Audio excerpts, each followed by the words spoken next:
Hello guys, welcome. We're going to give it just a couple seconds to make sure that everybody has joined.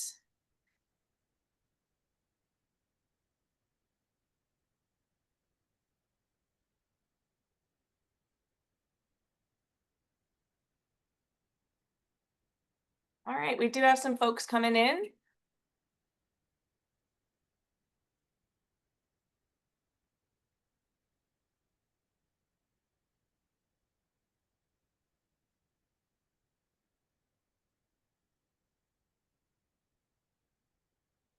We'll give it to about 2:03 before we get started.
All right, hello everybody, and welcome to July's installment of What's Up in the Watershed webinar. Today, I am really excited to have our speaker and a good friend of mine, Danny Young, who will be chatting with us about living shorelines on home properties. But first, I do want to remind everybody to please use the Q&A section of Zoom if you have any questions. We'd love to have questions for our speaker at the end. This is supposed to be a Q&A session. And also, if you want to send this out to anyone, or if you are not available to stay for the full presentation today, it will be available on our YouTube if you go to youtube.com/onelagoon. So without further ado, Danny Young is joining us today from Young Bear Environmental. He is an avid surfer and skateboarder, like I said, a really good friend of mine, and very nuanced in living shorelines on personal properties, as well as an avid birder. So Danny, go ahead and take it away. All right, thanks. That was quite an intro.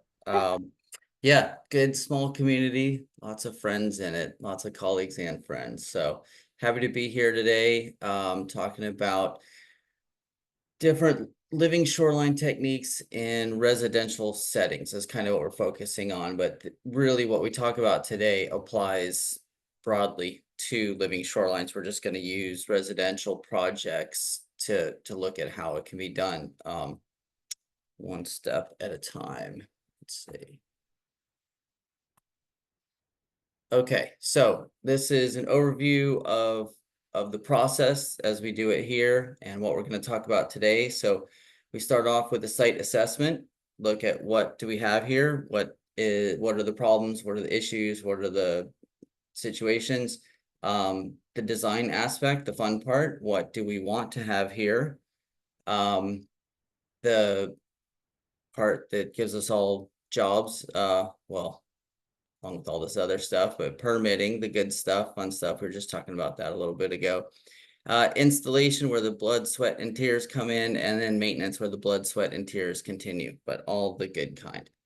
All right, so starting off with site assessment, the first thing we do is we look at the shoreline profile, and we've got various steepnesses of shorelines. Seawalls, I would imagine most of us that are attending here and listening in know and have a bit of a negative attitude towards seawalls. They do cause erosion. There's generally voids that end up behind them. And a lot of this is because of wave refraction. So when a wave comes in and hits a vertical surface, it bounces backwards and it refracts that energy downward. It washes itself out, and eventually a seawall fails. So it's a great business model. Every 30 years, you get to go put in a new seawall. So if you get 30 years worth, you've got repeat customers forever. But from a lagoon health perspective, not what we're looking for. And here's an example. This is part of our evaluation process. It's sometimes as simple as just a garden hose with a jet nozzle, and we start looking for voids. It's amazing how any kind of armoring on a project, you end up with some sort of void. And you can see that we're basically just, there's dirt flushing straight out from the yard into the river right there. So determining all those kind of things is a big part of the site assessment. In a lot of cases on canals, especially, you get these steep and unarmored erosion situations and voids as well. So this erosion happens by little wave action, just eating away where there's no root system. And there's voids all up under these pine trees. So once you secure these eroded areas and these holes, there's still voids that have to come back and be filled, which is part of the design process later on, but also part of the evaluation process.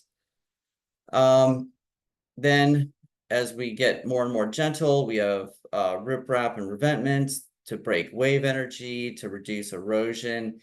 And then refraction really depends on the steepness of that revetment. Really steep revetments can refract, but generally, because they're not a solid wall, the waves will break up on and through all that rock and then dissipate that energy. So in a situation with a really high wave energy, long period wave energy, sometimes this is a necessary component of a design. And then down to the lovely, more natural setting of a shallow, unarmored shore. It allows colonization by plants. You can get oyster reefs out front, and basically your native grasses and mangroves can maintain that shoreline, given the right setting. Other aspects we look at, like I talked about wave energy. So fetch is a part of every project. That's the wind-driven waves. These are short period waves. It depends on the width of the water body. So you can see in this picture, this is up, that's the Tomoka Basin. So there's not gonna be a lot of fetch where the intercoastal waterway is narrow and been cut out. And really depending on the setting, this one actually, despite its really large area, doesn't have a whole lot of fetch based on most of our fetch really comes from southeast winds throughout the summertime. But that's a shallow bay, so it's really not that bad on this side. So there's a lot of factors that go into it. And then boat wake is your long period, what we call long period wave energy. Dependence on vessel type and the speed zone. This is Little Beach or Menard May Park. This is in a no wake zone. And so here's an example of fetch. You can see that there's these really tiny little waves lapping at the shoreline. And every time they lap underneath that root system, they wash out just a few sand particles. You end up with an escarpment, it falls down, and the process continues. So fetch can be quite an erosive factor. Whereas waves are an immediate and very destructive force. So you can see, you've got a 1 to 2 foot wave coming in here. That's the boat that was going by, again, in a no wake zone. So you have to know the site, not just that it's a no wake zone. This is a particular spot where in the fall, there's a whole migration of large boats that come in for winter time. And this is a common occurrence in that area. And then, this is kind of looking ahead. This is some of the things you do, looking at wave breaks to, that's High Bridge up there. So this is right where boats get up onto a plane right here. So you get really massive waves coming in here as well. So we had to create wave breaks in order to try to hold the shoreline in place, which had washed out due to wave action. The water environment, we look at the tide factors, height and periodicity. When you're in the St. Johns River, Lake Beresford, freshwater, you don't have tidal heights really to deal with or periodicity. Various places you've got, if you're in the Panhandle, you have 1 high tide a day, 1 low tide a day, but most of our coasts, we're dealing with 2 tides, 2 low tides, 2 high tides each day. Seasonal changes, rainy season, dry season, spring and neap tides. High tide is here in the summer and high tide is up here in the fall. So the high tide, low tide range actually goes up and down through the season as well. And then looking at salinity, if you're fresh, brackish, or saline is going to depend on what organisms you're growing when you get into your design phase. Other things to look at is your substrate. Sometimes you walk out into a project and disappear. I'm sure many of us have been stuck deep in the muck out there. That's really difficult to deal with for us to walk on, as well as these plants to root out and take hold. So looking at if it's sandy, eroded, rocky, unconsolidated is what we call that muddy stuff, pH levels, and then where you're above water, really where your mean high tide is, your ordinary high if you're in fresh water, if you're intertidal below water, that's all going to factor into both permitting and design and selection of organisms, whether it's plants or animals. And then again, back to erosion and voids caused by that. So a big part of it is if there's no material under here, like this is an oak that washed out after a hurricane. Again, that's that same seawall. We put 10 yards of material back underneath the root system to save that oak. And that just brought it up to natural grade. So that was 10 yards of material that ended up in the river. Then we get into the fun and creative process of it. Design, big part of our purpose is to avoid vertical seawalls, avoid hardened structures as much as we can. That's not always possible.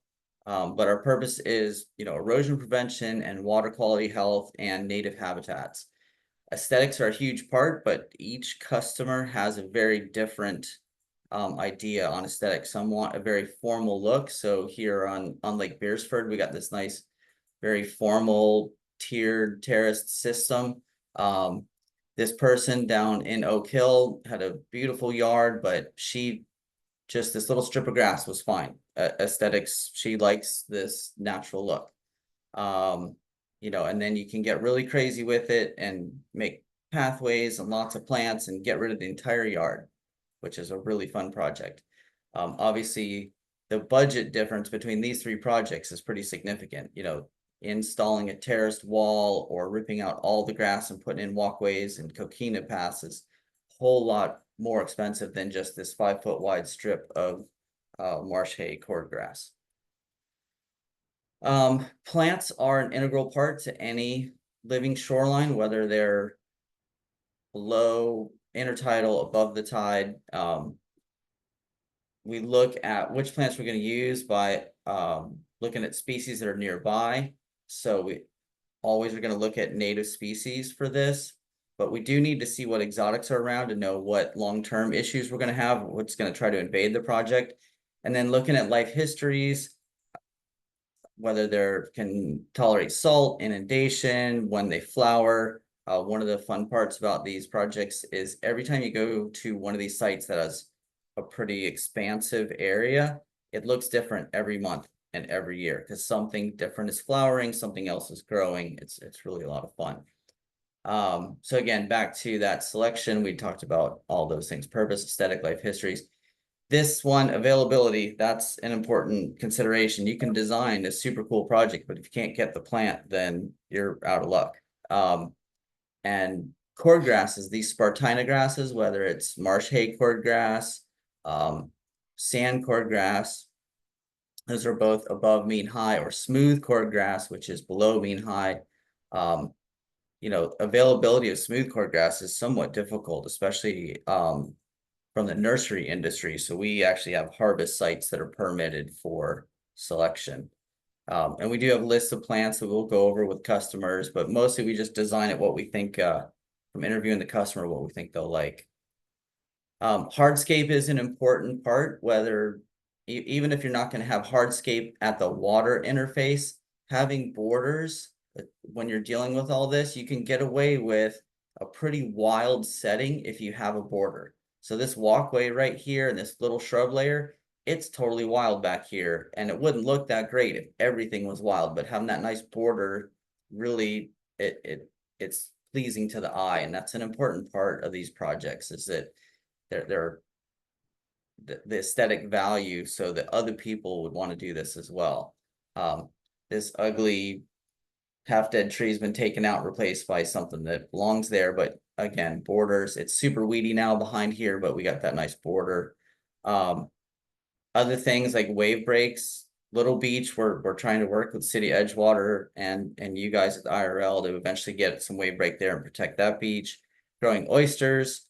There's actually products out there that can serve as oyster growth and wave breaks. And then providing access to the water or an access throughout the project is always a nice component as well.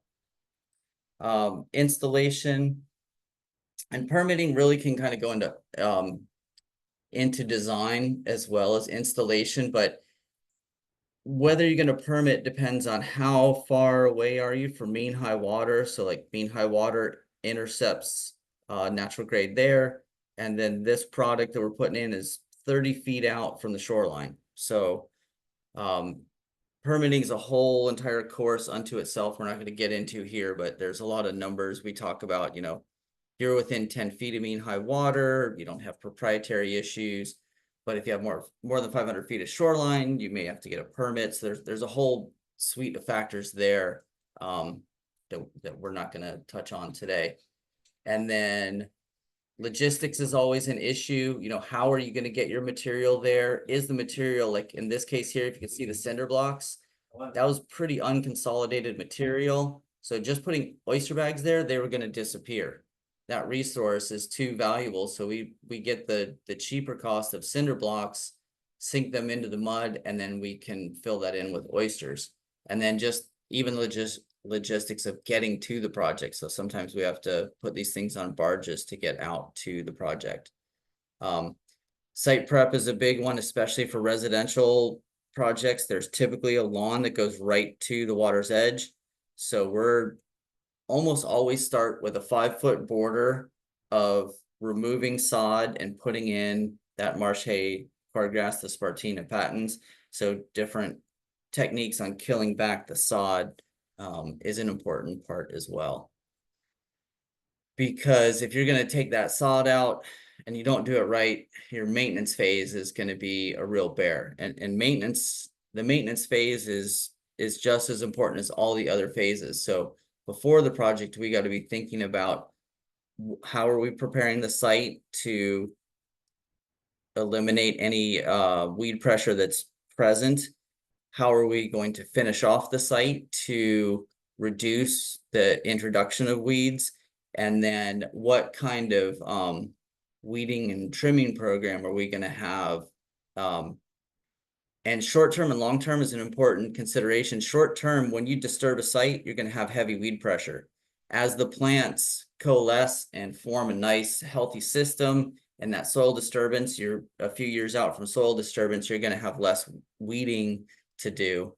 And I do like to point out that, you can be somewhat wild and you can be fairly formal. And I really like this aspect. I know that there's maybe positive and negative feelings towards mangrove trimming. And there is something in the rule that says if it's always, we can't do this we can't take an existing hedge and bring it down this low, but there's something in the Mangrove Act that says if it's always been trimmed to a height since before the act, you can maintain that. And I'm a fan of making things look formal because I want other people to invest in this. I want other people to think that's a really cool thing. Let me try that. The native, the wild way, that's it becomes aesthetically pleasing anyway if you use the right set of species, because nature is naturally aesthetically pleasing when it's managed right. But this formal aesthetic, it does have its place, and mangroves do respond really well to trimming. I've read a few journal articles that said otherwise, but if you get down into it and really read the journals, I've got some issues with those that have issues there. So I think that's a pretty valuable resource.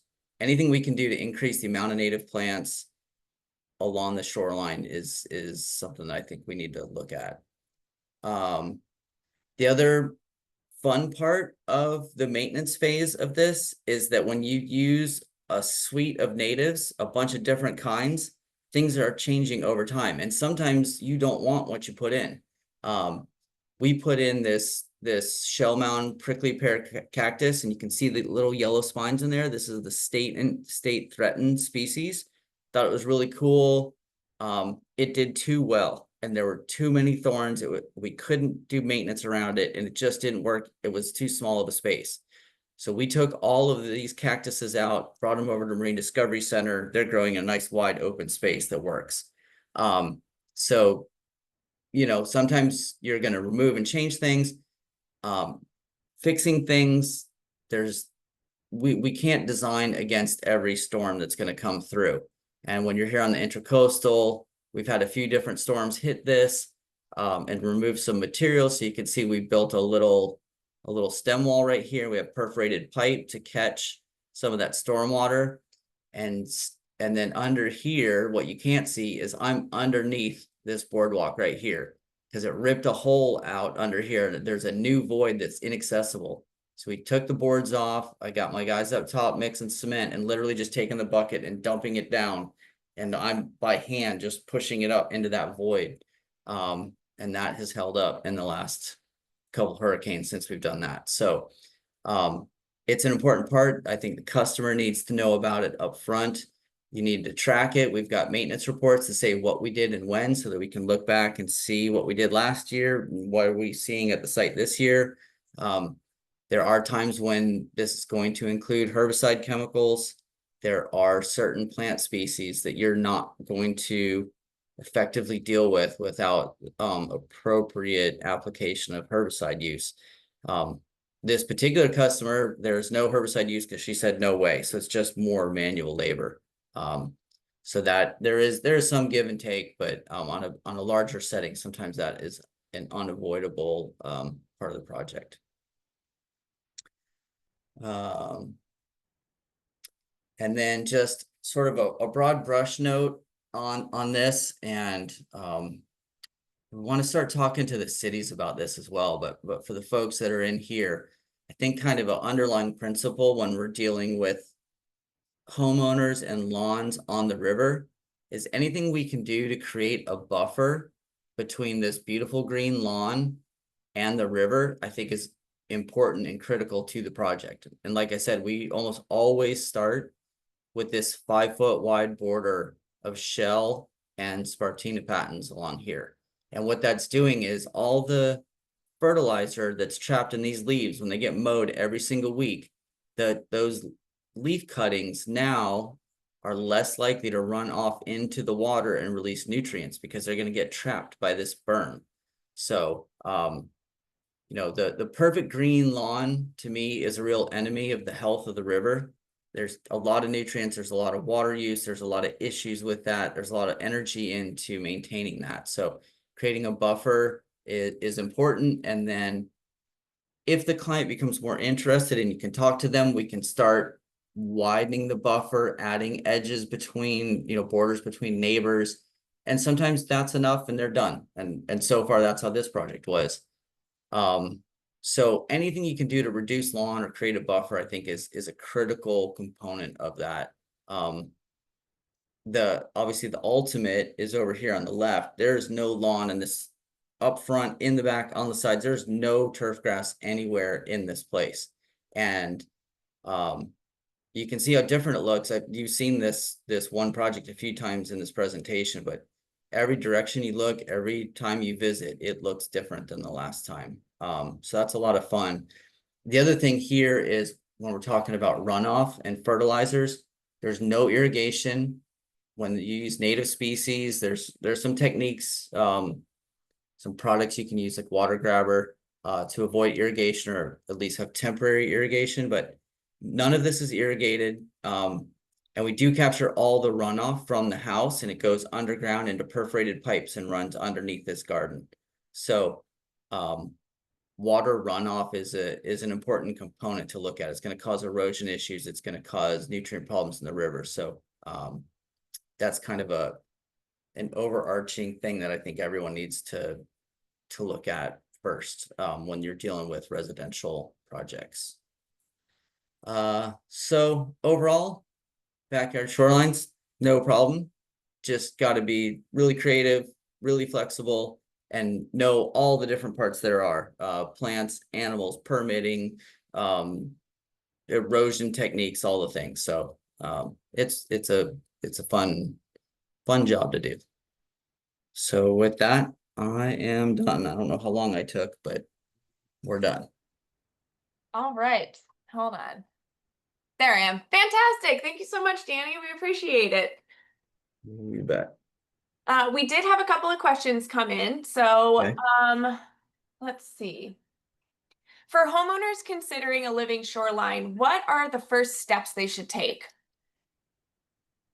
So first step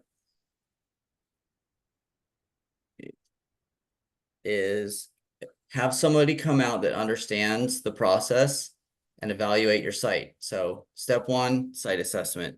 Have someone come out and look at it. A lot of us will do consultations Mhm. rather than just say, okay, we're going to come and design the whole thing. We'll just come out and spend an hour with you and talk about what issues we see. And then sometimes it's something the homeowner can do on their own, depending on how much effort they want to put in. Sometimes we just give them the ideas and the resources and say, go to town. And they do, and they have a good time with it. That's great. That's great ownership of that project.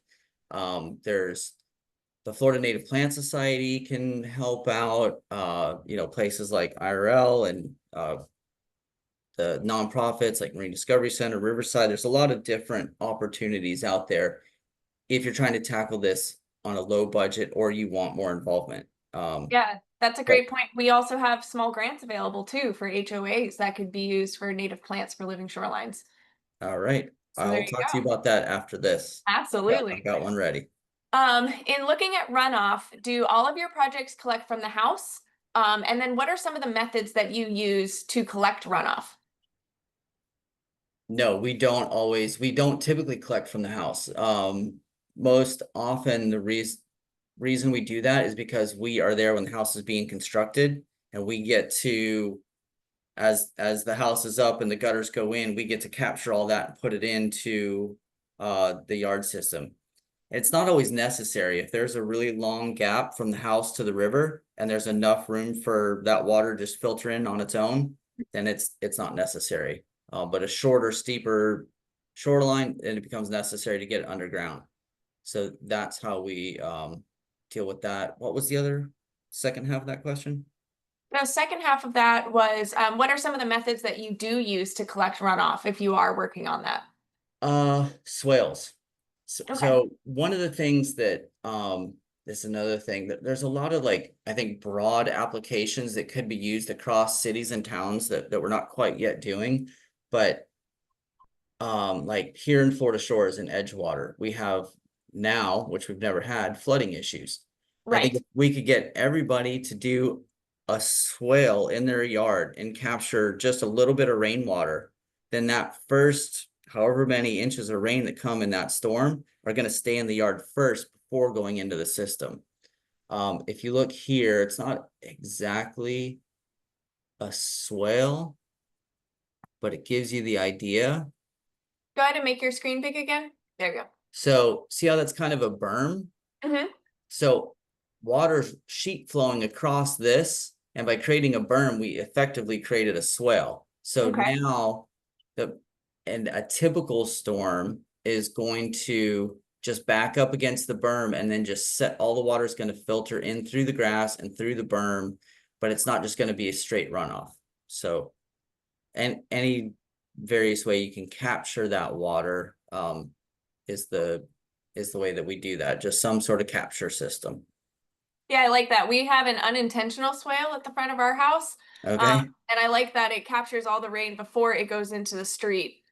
And then, Right. I mean, it floods within the first like 3 minutes of the storm, it feels like, but then it's gone within 30 minutes. So very Exactly. nice. Exactly. We have that same thing here in our neighbors. It's Mhm. immediately floods and then it's gone. So So we talked a lot about like what different native plants you use in your projects, but what are some native plants that you recommend for these projects? They could be your favorites or the ones that work the best. Like what for different heights between like shrubs, trees, those low-lying grasses or plants. What are your okay. favorite ones to use on properties? So part of this is coming from the standouts that I'm watching. Some sites are really difficult. They've got no irrigation. They've got tons of like salt exposure. They're really dry, and it just takes a really hardy plant to even succeed in that location. And so some of the standouts we've seen are cocoa plum, green buttonwood, silver buttonwood, sea grape. On the bush side, those are four really good starters. You can see right here in the picture, firebush is quite attractive.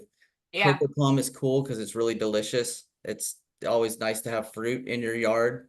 Um, so I'd say those are good starters. As you get further up and make borders, I always like saw palmettos because they're really slow growing and they're really hardy.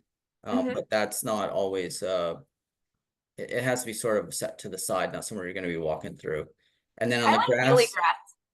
yeah, yep. And then on the grass side, I you hear I say Spartina all the time. We use Spartina everywhere. And then we intermingle muley throughout all of our Spartina projects. Sometimes we create a whole entire buffer line of just muley up front, and then sometimes we just intersperse it throughout, just kind of depending on the setting. So yeah, muley is a really fun one. And there's some fun ways to manage your muley if you're not in the city.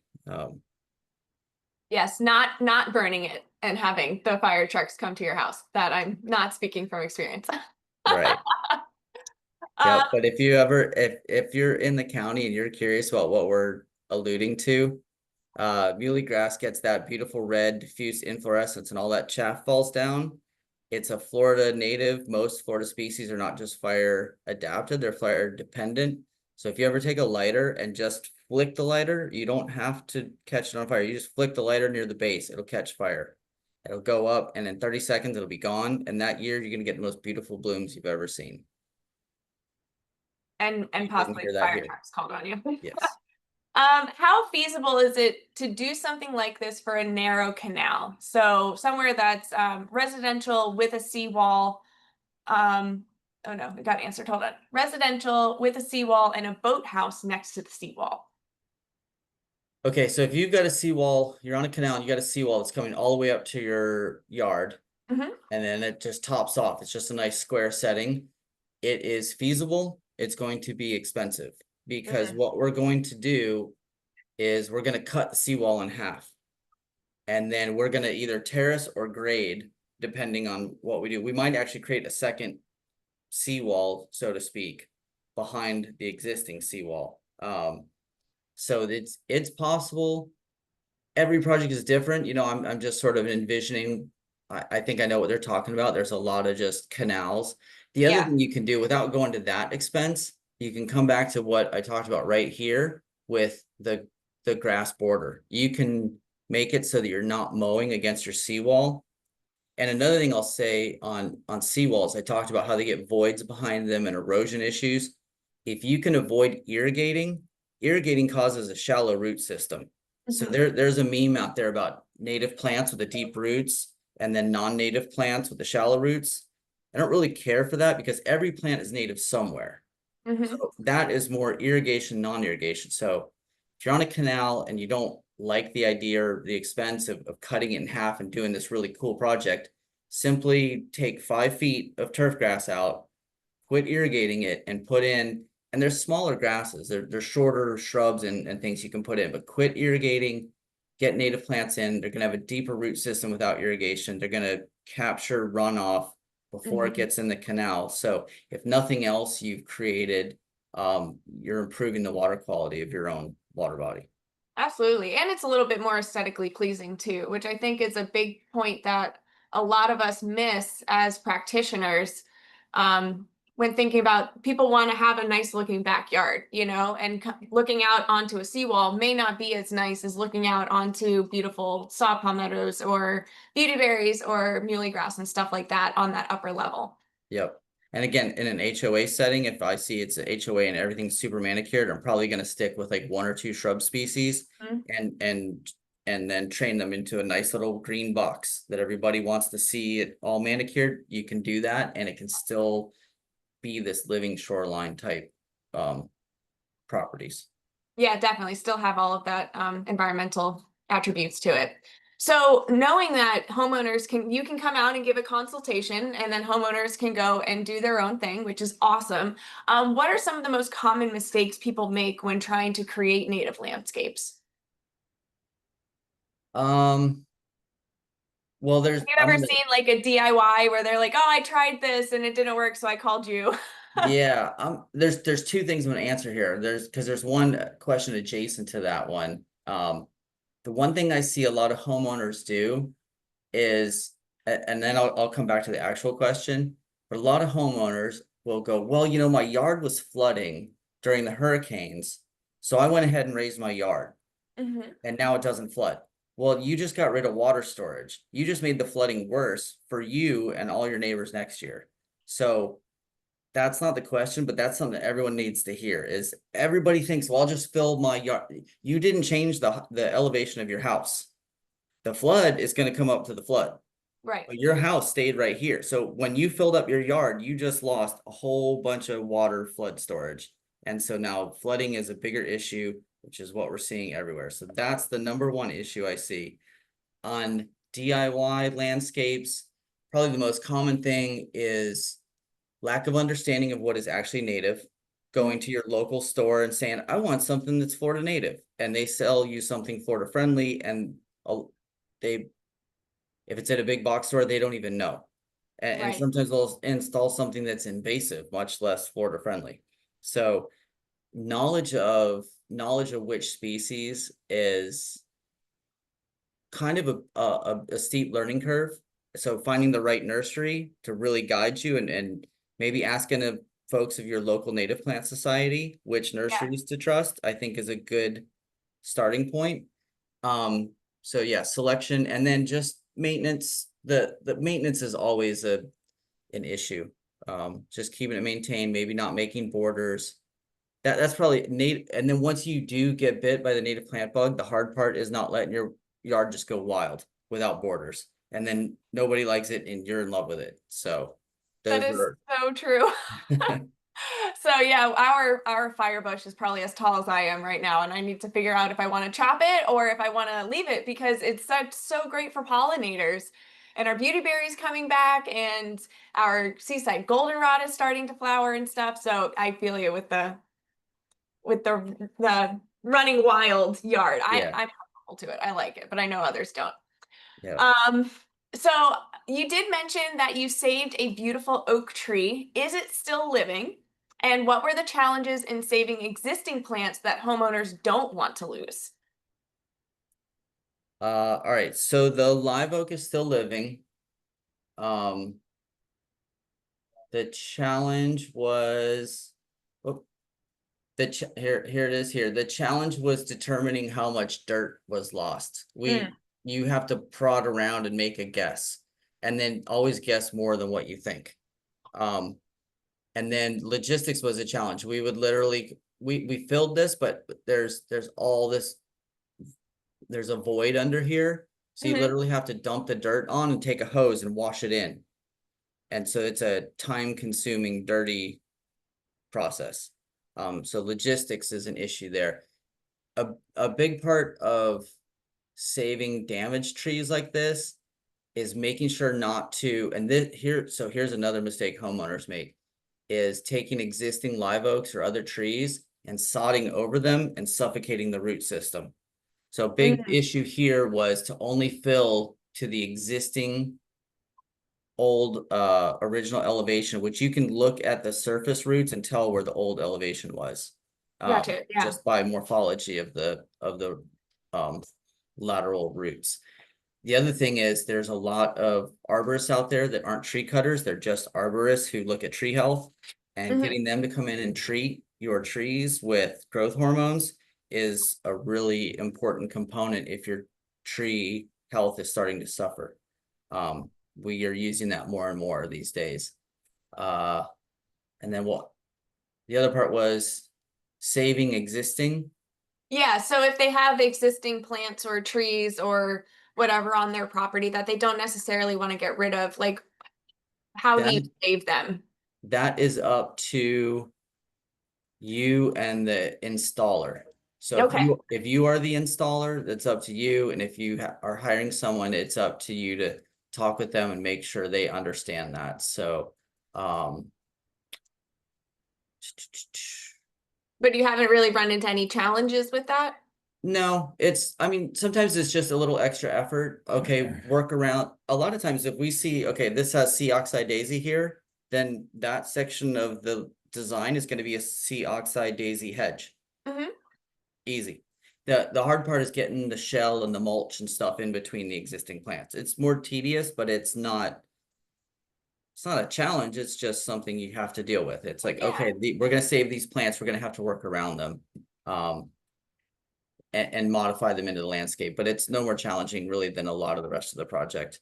It can be a challenge if it's bigger trees and they're close to the house and you don't have good access to the yard. Gotcha. But again, that's all just part of that design site assessment process. It's every project has its own challenges, and sometimes access is one of those. All right. So we have one last question, and I think this is a fun one to end on. But what project are you most proud of and why? Oh, is Janet in here? Because if you can't tell, it's this one right here with this house. Ah, she's Um, not, unfortunately. Yeah, this one is definitely our pride and joy. There was a house here. They tried to save it. It was termite infested. They had to tear it down. They rebuilt the house, saving the trees around it. This had steps on it and a big green grass lawn. And first thing we did was turn off irrigation. The lawn died, turned to weeds, ugly old mess, all through construction. And we worked with the homeowner through that whole process to where it is now. And it's a prime example of what an entire native lawn or yard could look like. And it's that one I keep talking about, how it just changes over time. I was just there this morning.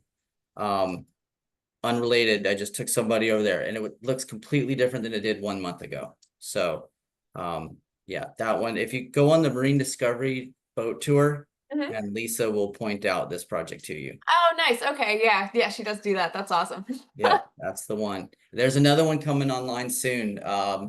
Another homeowner liked that project so much, they're working with Stetson to do something similar in that neighborhood. Very cool. Awesome. All right, Danny. Well, thank you so much for joining us today. We Yeah, really appreciate it. thanks Um, for having me. If you guys have any questions about what you saw today, feel free to reach out to either One Lagoon or Young Bear Environmental. We would love to chat with you about plants in Florida. Also, if you would like to rewatch this or send it out to friends and colleagues, it will be available on our YouTube later today. And feel free to tune in next month in August on the second Wednesday of the month for our next installation of What's Up in the Watershed webinar. Have a great day, everyone.